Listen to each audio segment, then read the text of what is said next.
Shri వరవల్ party గారి ఆదేశాల మేరకు చంద్రబాబు నాయుడు గారి ఆదేశాల మేరకు పెద్ద ఎత్తున తెలుగుదేశం పార్టీ కుటుంబ సభ్యులందరూ కలిపి తాడేపూడెం పట్టణంలో ఎన్నైతే ఎన్టీ రామారావు గారి విగ్రహాలు ఉన్నాయో నియోజకవర్గంలో ఎన్నైతే ఎన్టీఆర్ రామారావు గారి విగ్రహాలు ఉన్నాయో అన్ని చోట్ల కూడా పూలమాలలు వేసి నివాళులర్పించడం జరిగింది. అలాగే ఈరోజు ప్రభుత్వం అధికారికంగా ఈరోజు ఎన్టీఆర్ జయంతి కార్యక్రమాన్ని ఏర్పాటు చేస్తున్న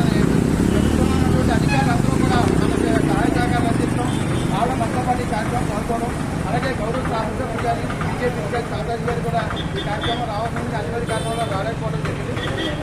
ముఖ్యంగా నారా చంద్రబాబు నాయుడు గారు ఈ రాష్ట్రానికి ఎన్టీ రామారావు యొక్క స్ఫూర్తితో పనిచేయడం జరిగింది. నారా లోకేష్ బాబు గారు ఆయన స్ఫూర్తితోనే పనిచేయడం జరిగింది. ఆయన యొక్క స్ఫూర్తి మనకి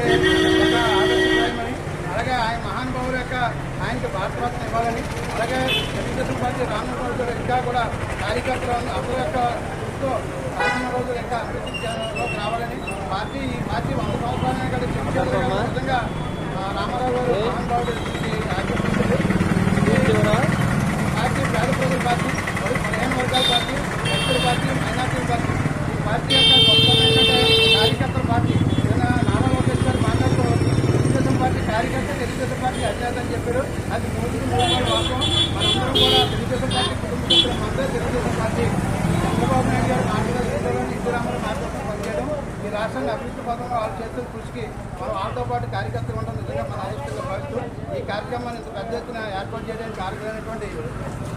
ఇన్ఛార్జ్ భారతి గారికి అలాగే పట్టణ అధ్యక్షుడు రాంపల్లి గారికి రోడ్ల మండల అధ్యక్షుడికి తెలుగుదేశం పార్టీ ముఖ్య నాయకులకి కార్యకర్తలకి మహిళా సోదరులకి అందరికీ కూడా పేరు పేరున ధన్యవాదాలు తెలియజేసుకుంటూ పొద్దు నుంచి కూడా ఎన్టీ రామారావు విగ్రహాలు ఎక్కడుంటే అక్కడ మన కార్యకర్తలు కష్టపడి పనిచేసి ఈరోజు ఈ కార్యక్రమాన్ని దిగ్విజయంగా పూర్తి చేయడానికి సహకరించినట్టు ప్రతి ఒక్కరికి పేరు పేరున ధన్యవాదాలు తెలియజేసుకుంటూ